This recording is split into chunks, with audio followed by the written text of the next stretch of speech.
simple vista, Christopher Dorner parecía tenerlo todo para triunfar.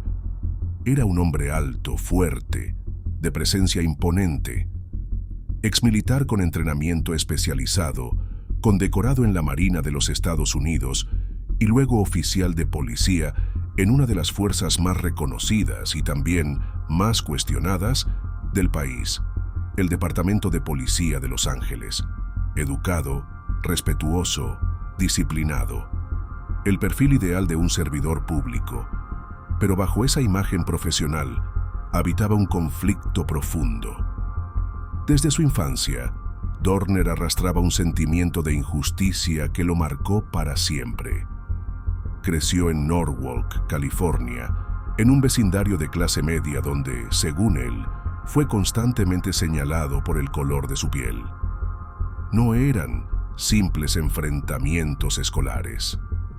Según contaba, sufrió agresiones físicas y verbales motivadas por el racismo. Esa experiencia le inculcó una obsesión temprana por la idea de justicia, pero también un resentimiento que nunca lo abandonaría. Ese mismo impulso lo llevó a enlistarse en la Marina, donde destacó por su obediencia y destreza. Pero también ahí mostró una personalidad intensa, sensible a la autoridad y al trato que recibía de sus superiores. Dorner no toleraba la humillación, y cuando sentía que algo no era justo, no se quedaba callado. Eso, en el rígido mundo militar, lo convirtió en una figura incómoda. Más adelante, ingresó al LAPD, con el objetivo de hacer una diferencia desde dentro.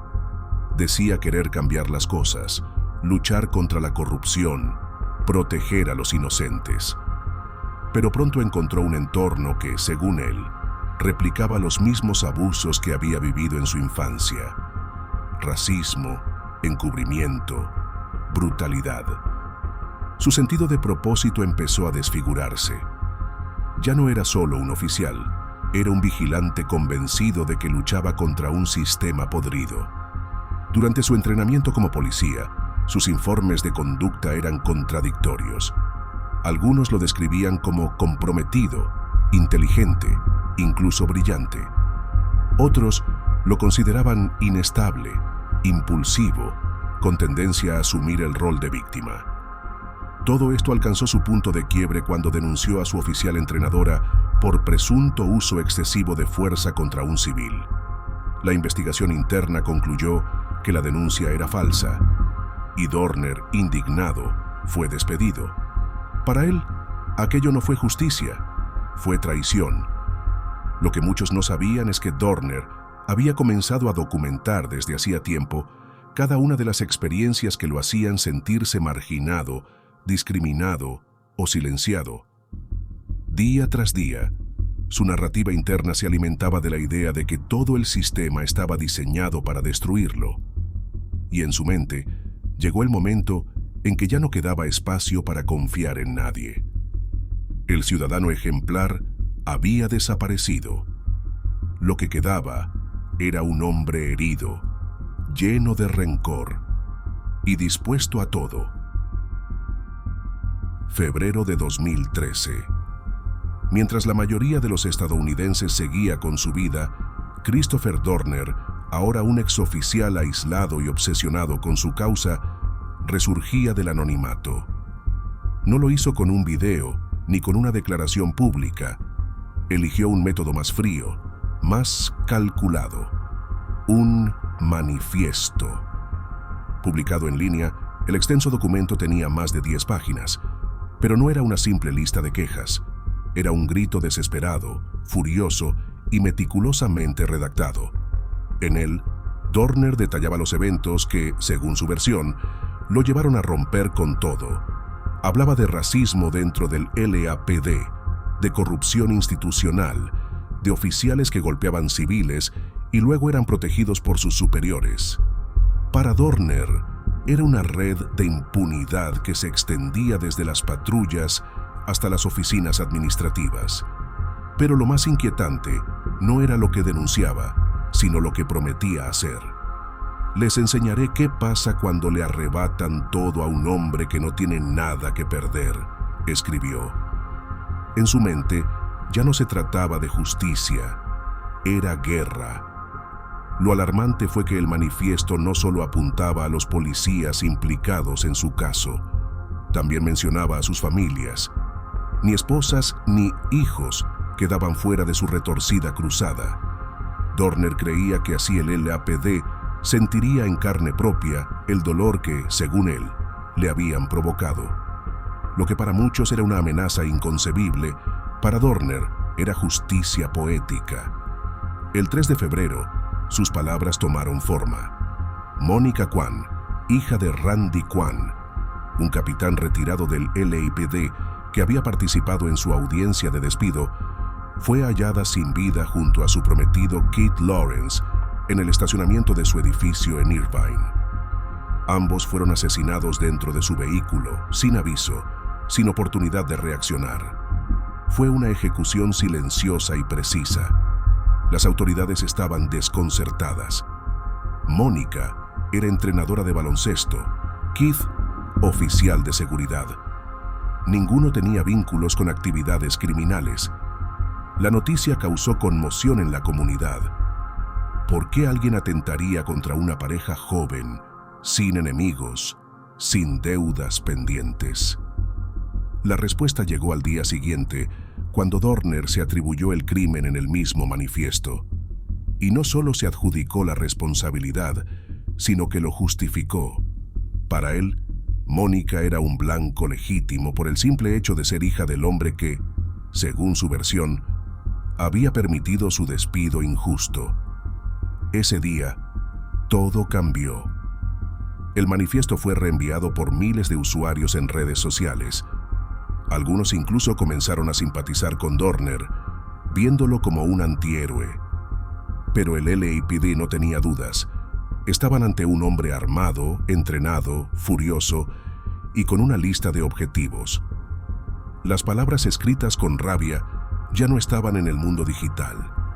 Ahora eran balas. Y la cacería acababa de comenzar. California se encontraba al borde del pánico. No era solo el crimen lo que alteraba a la población, era la sensación de que el enemigo estaba dentro del sistema. Un hombre que conocía los procedimientos, que sabía cómo pensaban los policías, que podía anticipar cada paso y que estaba dispuesto a morir matando. Christopher Dorner ya no era un fugitivo, era un objetivo con entrenamiento militar, un francotirador con tácticas de guerrilla, escondido entre las sombras del sur de California. La policía sabía que no estaban persiguiendo a un criminal común, sino a uno de los suyos, alguien que conocía sus radios, sus protocolos, su forma de moverse. El 7 de febrero, en la ciudad de Riverside, esa amenaza se volvió real, otra vez.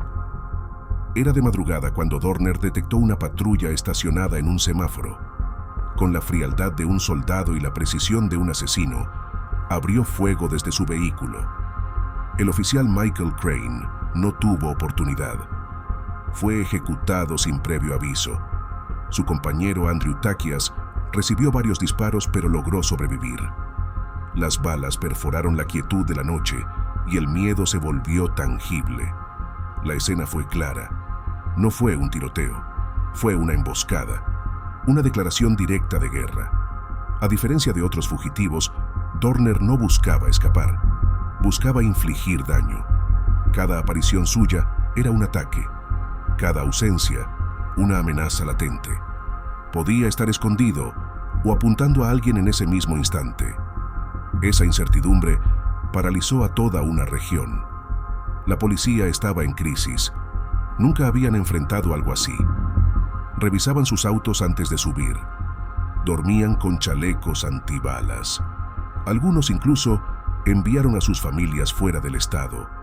Los oficiales, antes cazadores, se convirtieron en presa.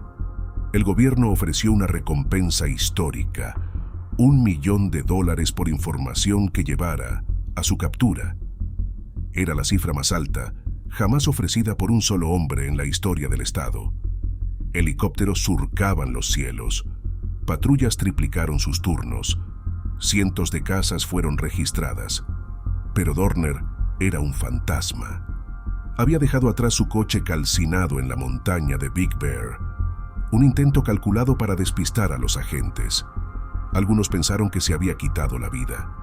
Otros creyeron que estaba preparando su próximo golpe. Y mientras el estado se hundía en el pánico, él observaba desde la distancia, preparado, armado, invisible. La nieve caía silenciosa sobre las montañas de Big Bear, ocultando entre los árboles al hombre más buscado de América. La camioneta calcinada que apareció días antes era la única pista, pero era también un mensaje. Estoy cerca, pero no me encontrarán. Las autoridades desplegaron un operativo sin precedentes. Más de 1000 agentes, drones, helicópteros y vehículos todoterreno. Se revisaron más de 200 cabañas. Algunas estaban vacías, otras cerradas por años. Pero no había rastro de Dorner, ni huellas, ni calor corporal. Era como si se hubiera desvanecido entre los pinos. Mientras tanto, en el resto del estado, los oficiales vivían al límite. Algunos dormían en estaciones de policía. Otros tenían escoltas para sus familias. Se instaló vigilancia en casas de comandantes, fiscales y jueces. Dorner había prometido venganza, y todos sabían que cumplía sus promesas. Pasaron casi 5 días de tensa calma. Entonces, el 12 de febrero, todo cambió. Un llamado desesperado al 911 activó las alarmas. Una pareja que cuidaba una cabaña turística relató haber sido tomada como rehén por Dorner. Contaron que los ató, los mantuvo bajo amenaza y luego robó su vehículo para huir montaña abajo. Minutos después, otro residente lo vio. Salía de entre los árboles con un rifle, el rostro cubierto por la nieve. Tenía chaleco antibalas. Estaba preparado para una guerra. Un tiroteo estalló en cuestión de segundos. Dorner abrió fuego contra patrullas. Los agentes respondieron. Las balas cruzaban el aire a través del bosque helado. Algunos oficiales apenas lograron cubrirse. 2 fueron alcanzados. Uno de ellos, el detective Jeremiah McKay, moriría más tarde en el hospital. Dorner se atrincheró en una cabaña remota, rodeada de nieve. Allí, se preparó para su último acto. Las fuerzas especiales llegaron en oleadas, rodearon la estructura, intentaron negociar, lo llamaron por megáfono. No hubo respuesta, solo silencio. Y luego, más disparos desde el interior. Sabían que no saldría vivo. Entonces lanzaron gases lacrimógenos. Primero uno, luego varios. Uno de ellos provocó un incendio. La cabaña comenzó a arder. Las llamas crecían rápidamente, consumiendo todo. Y dentro, Christopher Dorner, el ex policía que había declarado la guerra, eligió su final. Un solo disparo se oyó entre las llamas. El último. El fuego hizo el resto. Cuando el humo se disipó, las autoridades encontraron restos humanos en los escombros. A su lado, un arma. El caso que había estremecido a Estados Unidos durante 9 días, finalmente había terminado. Pero las preguntas apenas comenzaban. Cuando las llamas se extinguieron en Big Bear, el humo no solo se llevó los restos de una cabaña, se llevó también respuestas que nunca llegarían. Lo que quedó atrás fue una comunidad herida, cuerpos marcados por las balas y una nación entera preguntándose cómo un hombre, que una vez juró defender la ley, se convirtió en el terror de quienes la representaban. En total, 4 vidas fueron arrebatadas sin sentido. 4 familias quedaron incompletas. Decenas de policías aún cargan con las secuelas psicológicas de haber sido cazados por uno de los suyos.